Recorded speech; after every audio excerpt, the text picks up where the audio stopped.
दोस्तों नमस्कार। आइए हम लोग जानते हैं छठ पूजा से जुड़ी कुछ कहानियाँ। रामायण के मुताबिक भगवान राम और सीता ने अयोध्या लौटने के बाद सूर्यदेव के सम्मान में व्रत रखा था।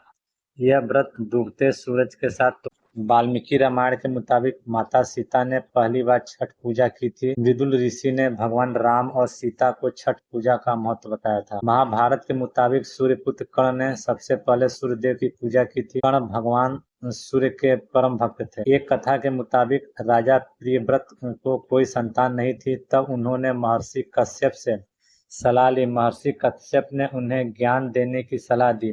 यज्ञ के बाद राजा की पत्नी मालिनी को खीर खाने को दिया गया था। इसके बाद मालिनी गर्भवती हुई और एक पुत्र को जन्म दिया, लेकिन वह मृत पैदा हुआ। इस दुख को में राजा प्रियव्रत ने प्राण त्यागने का निश्चय कर लिया। में देवसेना प्रकट हुई और से छठ पूजा करने की सलाह दी। राजा ने देवी षष्ठी का व्रत किया और उन्हें पुत्र रत्न की प्राप्ति हुई। छठ व्रत से के संबंध में अनेक कथाएं प्रचलित हैं। उनमें से एक कथा के अनुसार जब पांडव अपना सारा राजपाट जुए में हार गए, तब श्री कृष्ण द्वारा बनाए जाने पर द्रौपदी ने छठ व्रत रखा। तब उनकी मनोकामना पूरी हुई तथा पांडवों को उनका राजपाट वापस मिला। लोक परंपरा के अनुसार सूर्यदेव और छठी मैया का संबंध भाई बहन का है। छठ व्रत की कथा। दिवाली के 6 दिन बाद छठ व्रत मनाया जाता है। छठ के महाव्रत को करना अत्यंत पुण्यदायक है। छठ व्रत सबसे महत्वपूर्ण रात्रि कार्तिक शुक्ल षष्ठी तिथि को होता है। सूर्योपासना का यह महापर्व 4 दिनों तक मनाया जाता है। छठ पर्व के लिए कई कथाएं प्रचलित है, किंतु पौराणिक शास्त्रों में इन्हें देवी द्रौपदी से जोड़कर देखा जाता है। मान्यता है कि जब पांडव जुए में अपना सारा राजपाट हार गए, तब द्रौपदी ने छठ व्रत कर द्रौपदी के व्रत के फल से पांडवों को अपना राजपाट वापस मिल गया था। इसी तरह छठ का व्रत करने से लोगों के घरों में समृद्धि और सुख प्राप्त आता है। छठ मुख्य रूप से बिहार, झारखंड, उत्तर प्रदेश सहित कई क्षेत्रों में छठ का महापर्व मनाया जाता है। पूजा या सूर्य षष्ठी या सूर्य भगवान की पूजा होती है और धरती पर लोगों से सुखी जीवन के लिए सूर्य देव के प्रति आभार व्यक्त किया जाता है। सूर्य देव को ऊर्जा और जीवन शक्ति का देवता माना जाता है, इसलिए छठ पर्व पर समृद्धि के लिए पूजा की जाती है। सूर्य की पूजा से विभिन्न बीमारियों का इलाज संभव है। सूर्य पूजा के साथ स्नान किया जाता है, इससे कुष्ठ रोग जैसे गंभीर रोग भी दूर हो जाते हैं। छठ पर्व परिवार के सदस्यों और मित्रों की लंबी उम्र और समृद्धि के लिए भी मनाया जाता है। पौराणिक लोक कथा के अनुसार लंका विजय के बाद राम राज्य की स्थापना के दिन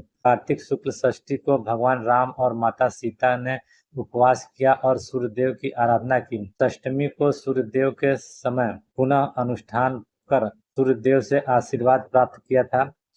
एक अन्य मान्यता के अनुसार छठ पर्व की शुरुआत महाभारत काल में हुई थी।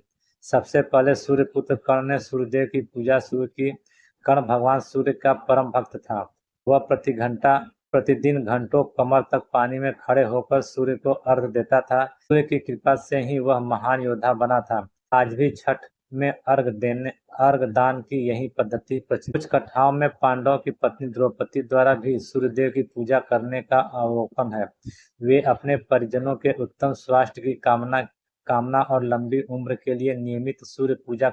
एक कथा के अनुसार राजा तिब्बत को कोई संतान नहीं थी, तब महर्षि कश्यप ने ज्योष्टि यज्ञ करवाया। उनकी पत्नी मालिनी को यज्ञाहुति के लिए बनाई गई खीर दी। के प्रभाव से उन्हें पुत्र हुआ, परंतु वह पुत्र मृत पैदा हुआ। प्रियव्रत पुत्र को लेकर शमशान गए और पुत्र वियोग में प्राण त्यागने लगे। उसी वक्त भगवान की मनसा देवसेना प्रकट हुई और कहा कि सृष्टि की मूल प्रविष्टि के छठे अंश से उत्पन्न होने के कारण मैं षष्ठी कहलाती हूँ।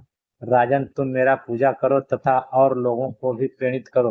राजा ने पुत्र इच्छा से देवी षष्ठी का व्रत किया और उन्हें पुत्र रत्न की प्राप्ति हुई।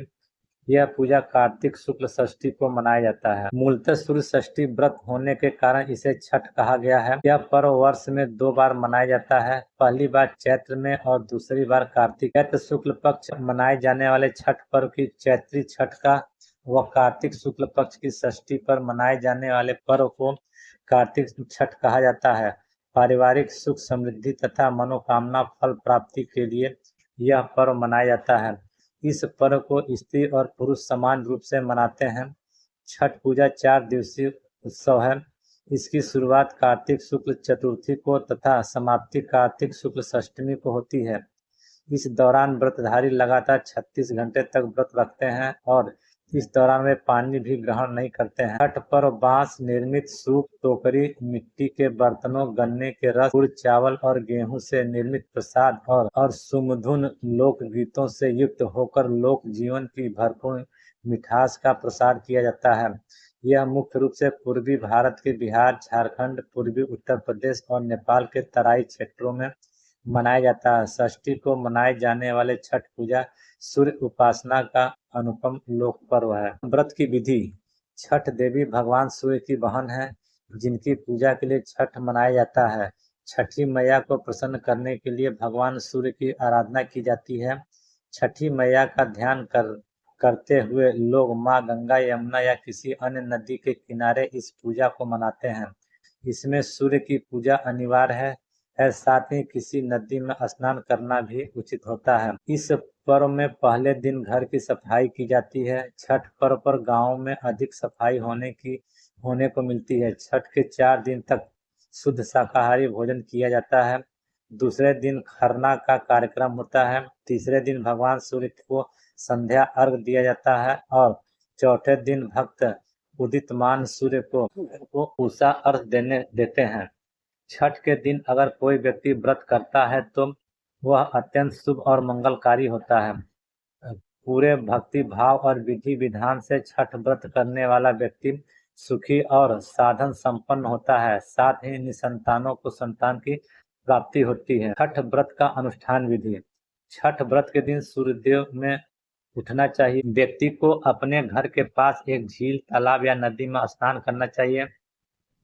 स्नान के बाद नदी के किनारे खड़े होकर सूर्योदय के समय सूर्य देवता को नमन करें और विधि पूर्वक पूजा करना चाहिए। घी का दीपक जलाएं और सूर्य को धूप और फूल अर्पण करें। पूजा में 7 प्रकार के फूल, चावल, चंदन, तिल आदि से युक्त जल को सूर्य को अर्पित करना चाहिए। दोस्तों, ये जानकारी कैसी लगी? यदि आपको अच्छी लगी हो तो मेरे चैनल को लाइक करिए और मेरे चैनल को सब्सक्राइब करिए। बेल नोटिफिकेशन को अवश्य दबाइए, जिससे मेरी आने वाली वीडियो आपको समय से प्राप्त हो सके। दोस्तों नमस्कार, धन्यवाद। फिर मिलते हैं नए वीडियो के साथ।